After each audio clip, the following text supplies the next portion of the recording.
And it's called rum tum, so someone told me, because it makes you seasick, and so makes you have a rum tum. Just throw it in passing, you know. Mattress or mattress, I really don't know, but Arthur will tell you. Mattress.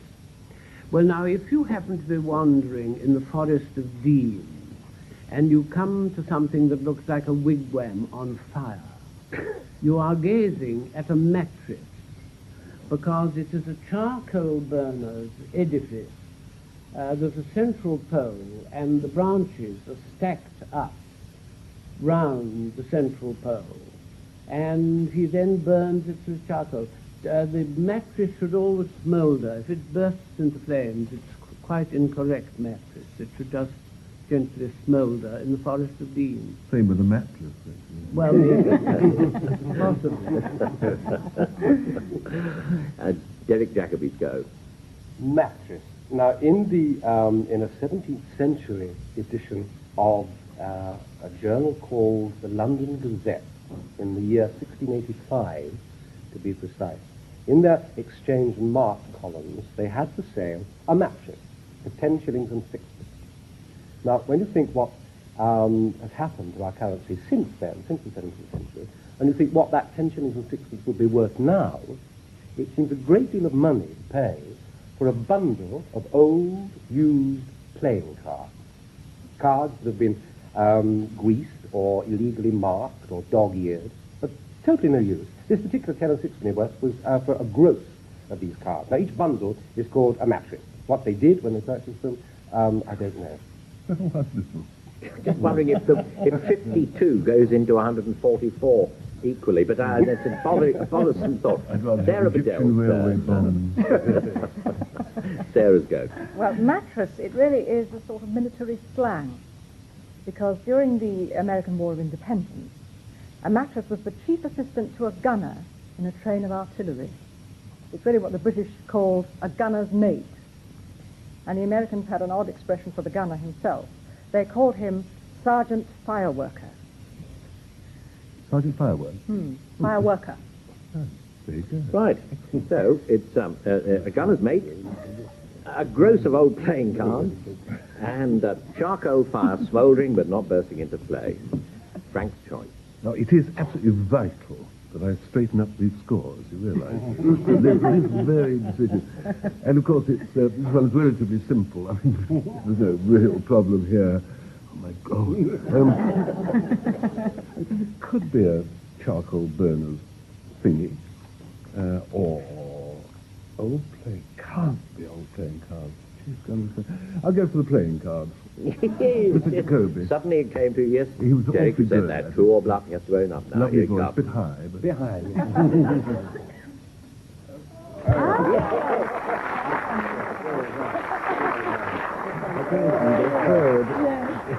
I don't think 52 does go into 144. It's a bit worrying, the whole irrelevant. thing. It's irrelevant. It will. Let's see, in other words, if we go on Hounce, see what happens to that in the hands of Godfrey Smith. Well, this is an extraordinary matter. A hounce is a length of coloured cloth that is wound round a cart horse's collar when the beast is all tarted up in its Sunday best. Now, conventionally, the colours of the hounce are red and yellow, worsted cloth, thus giving the cart horse the appearance of being an MCC tie. You can imagine an extraordinary thing. Yes, it's a wonder, really. Barbara, your turn. Well, to hounce is a verb which means to offer excessive hospitality. I think in common terms it would mean to get your guests as drunk as possible. And I have a quote here from Daniel Defoe, who said when he got safely home after the Battle of Worcester, he noted in his diary, "Every man at table did heartily hounce me for my welcome." So it means to get somebody well and truly plastered. Right, right. Now, Frank Muir tells us something. I ask your pity for the hounds. The hounds is a sad creature. It's visualize, if you will, in the lakes of the Lake District, this drab, ill-looking, skinny trout That is the hounds. Ichthyologists say that it's degenerate, which has nothing to do with its morals. It just means that inbreeding has diminished its physical Was properties. the key word there trout? It was indeed ours. Trout. Oh, Arthur. What a bring-down you are when you want to be. Well, there you are. It's a horse's muffler. It's to ply with drink or food and hospitality, and it's this undernourished trout, skinny trout. Derek must choose one of those. Well, we all totally disagree on this side of the house. I'm totally at sea, faced with three such distinguished liars. I'd love it to be this sad trout. This, Well, and also the horse with the MCC tie is lovely too. I don't quite believe. My instinct tells me that it's the excessive hospitality. It's getting somebody drunk, pouncing. Yeah, but my heart says it's got to be that little trout. Has it indeed? Let's see if it was a distinguished liar who told you that, or a purely spoken fellow. Frank Muir, own up, old son. with the greatest of pleasure. Oh, yes, yes. Who was the only one who was telling the truth there, then? Oh, It was indeed the little scarf worn by a horse when all fet, as it were. Passari, Derek Jacobi. Well, sitting one day in the library of the British Museum, I happened to turn to a book called Admiral Smythe's Nautical Handbook. I don't know why, because I'm a very bad sailor. I know nothing about sailing, but I came across this word, passerie, which I will read you his interpretation of the word, if I may. A passerie is a rope to haul out the clews of the foresail to tail blocks upon the boom. Now, this, of course, was total gibberish to me. I didn't understand it at all. But it fascinated me, the word. I had to look up words like clews, C-L-E-W-S, didn't know what they meant. And eventually, by a lengthy process, I discovered that it was a very, very simple explanation. A passerelle is a length of rope that sailors use to make the ship go as fast as it possibly can when the wind is blowing directly astern. Well. Yes? Who knows? Well, it's your turn, Sarah. a passerie is a fruit. It's a miniature fig.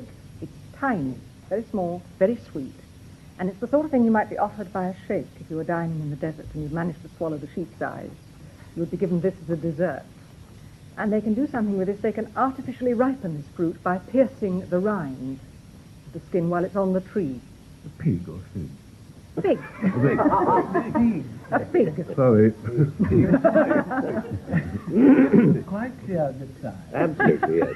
And Arthur will continue. Pick up the ball and continue. We're back in Victorian time, and it's evening, and ladies are busy at work in their drawing rooms doing something. And they're painting pictures of flowers, fruit, birds, whatever, anything of beauty. And they're doing it on a rice paper. They're doing it with very heavy colors, with very little shading. And when it's completed, they're going to stick these lovely ornamentations on comfort boxes, sweet boxes, or any other little boxes, to decorate boxes. Little painted things on rice paper. Charming. It's a fig. It's a length of rope, and it's pictures, little pictures, chopped out and stuck on this, that, and the other, made on rice paper. Godfrey Smith, chooses. Well, I was deeply interested in Derek's definition, but it went on, and I couldn't quite separate his own experiences in the library from the later ones with the Admiral, and I came to the view that it was actually just a play on passerelle, and therefore couldn't really be so.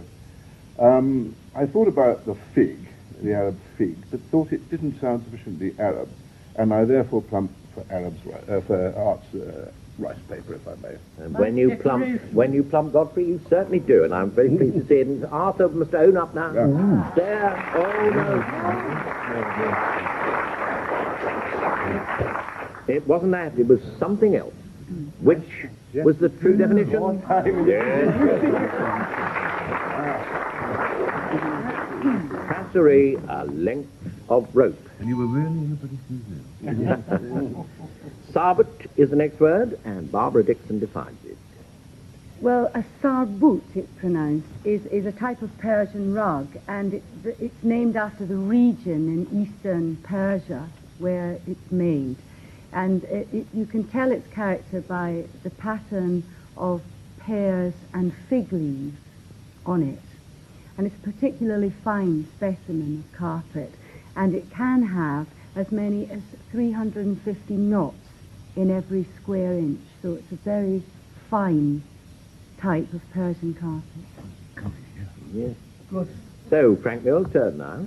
A sarbat is a kind of musical instrument, and it's also known as the Hindustani fiddle.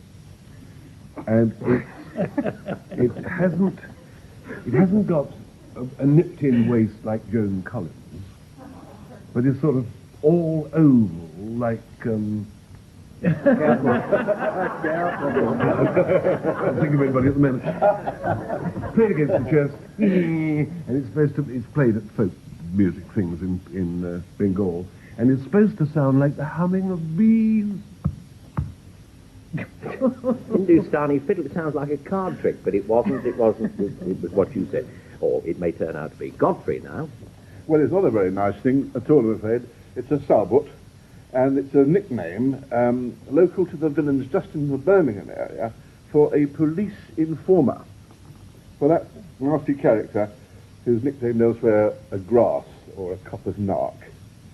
It's also, therefore, in Birmingham alone, the verb to sum up, meaning to tip off the old bill about a projected crime or its perpetrator. Now sarbatist. That's it, yes. He or she, yes. We sarbat. It's a Persian rug, a particularly fine one. It's a Bengal violin and a copper's nark. And Sarah Bedell, your choice. Well, I'm really impressed by... Well, I was very impressed by Barbara's rug, the Persian rug, with its 350 knots. That sounds very possible. Very fast.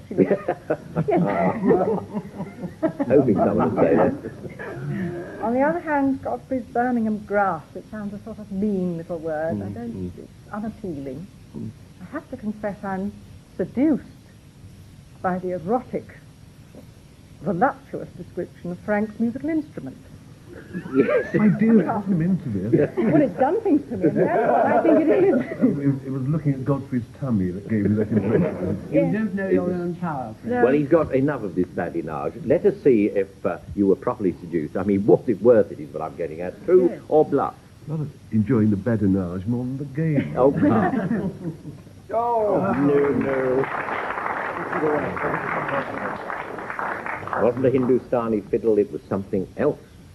Which of the other two definitions was the true one? It was Godfrey's, yes. A copper's nark is what a sarbut is. 3-2, anybody's game. Peach. Sarah, you to define. Well, during the icy cold Siberian winters, Russian peasants keep warm by swigging the vodka, and they all huddle round the peach, believe it or not. Of course, it doesn't sound quite like that in Russian, because it's a sort of anglicized version of the word. But if you were sitting in front of your peach, you would be huddling before a vast wood-burning stove, which forms the centerpiece to many a Russian log cabin. Let us now apply ourselves to Arthur Marshall, see what he says. A peach is a Cumbrian stomach. It's a local word, used to be popular in Westmoreland and Northumberland before Mr. Heath got at them and changed them all to Cumbria. Thank you very much. And it used to be called the stomach. I mean, in other parts of the country, it's called the stomach. And there's a wise old Cumbrian proverb, I have to quote it, which I will now tell you. He puts it in a poor purse who puts it in his peach. Once again, that wonderful South Kensington accent. You can't beat it. It's just perfection. West Kensington. I beg your pardon, of course, Frank. Derek, your turn. To peach is to fish for those wonderfully enigmatic, mysterious creatures called eels, or rather their offspring, the elvers. The peach itself is just a little wire or wicker basket on the end of a rod or an old broom handle, which is lowered into the water, and the elver, hopefully, is peached. Right, so it's a Russian stove. It's a word for stomach in Cumberland, and it's fishing for eels. Barbara must choose one of those.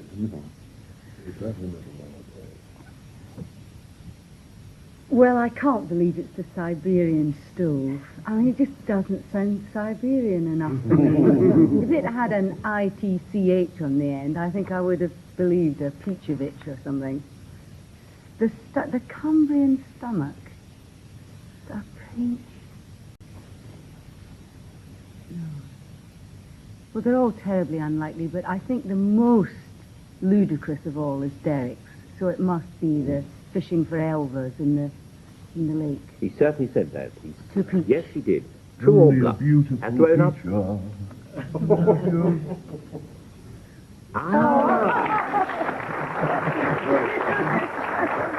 No.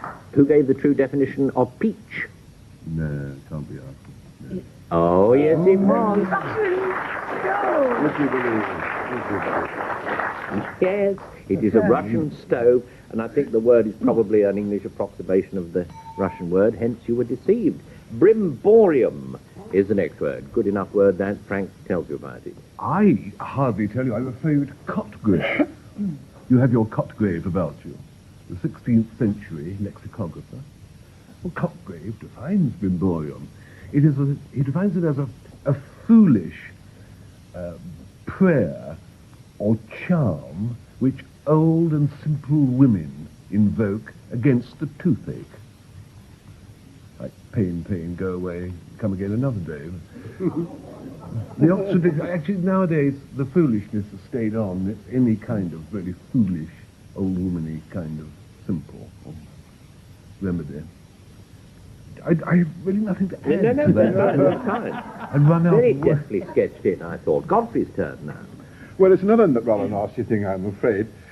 Brimborium is just a pedantic name for the insect, more generally known in common parlance as the corn weevil, the little red beetle that lays its eggs in the grains of corn and spoils the harvest. It was known to the Romans, it's a Roman name, and those practical men, the Romans, actually used to burn sulphur in their granaries to avoid the unpleasant fate of having their harvests destroyed by the brimborium. Very unpleasant. Yes, indeed. Right, well, now, Barbara Dickson, her go. Well, a brimborium is a medical term for a huge pill.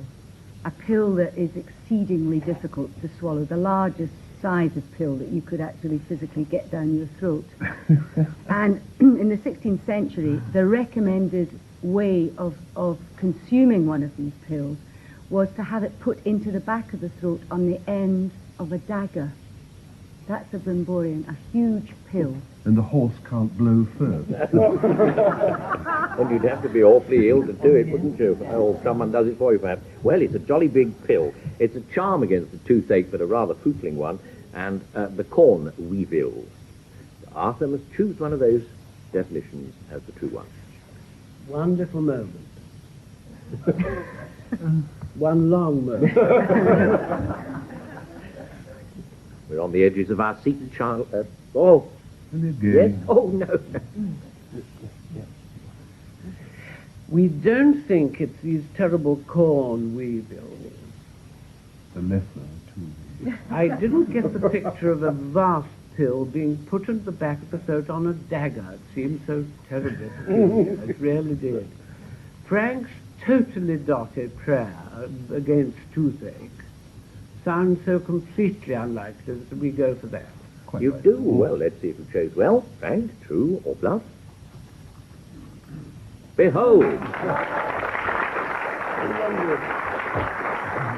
That charm against the toothache is what brimborium is. We have comfortable time for our last word, and it could even things up or it could not. Zirelite, I don't know how to pronounce it. Arthur will tell you. Well, if you get a tremendous conglomeration of Arab women, and they want to give a great cry of exaltation, they all shriek together, and it's called a zirelite. Oh. Arab women screaming in exaltation. Okay, Derek Listen Jacobi's to that turn zirelite. now. Matters of dispute between Orthodox Jews may occasion the calling of a zirelite, because it's a Jewish tribunal chaired by the chief rabbi, assisted by 2 assessors.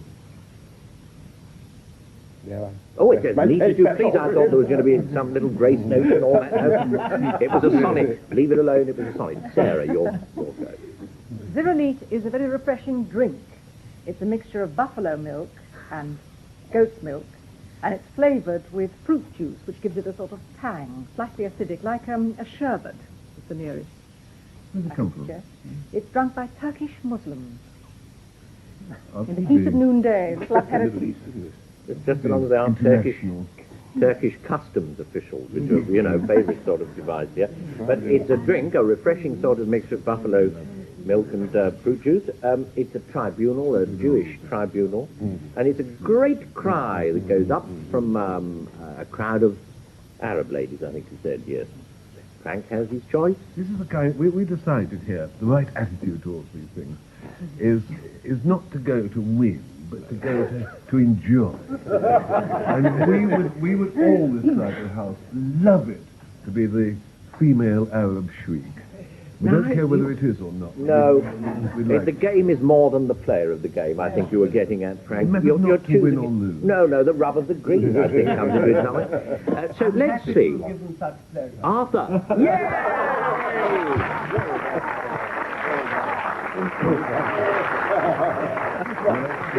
What a lesson to us all. Well, there you are, you see.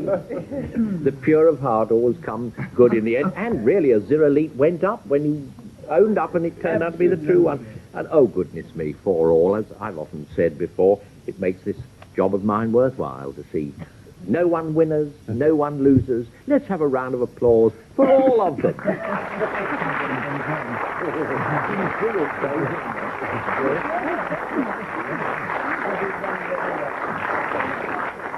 Let's get the steam off my glasses and then tell you that we come back next week with more wooden halfpennies from the Oxford English Dictionary. Till then, goodbye from Godfrey Smith. Goodbye. Derek Jacobi. Goodbye. Barbara Dickson. Sarah Bedell. Frank Will. And Arthur Marshall. Goodbye.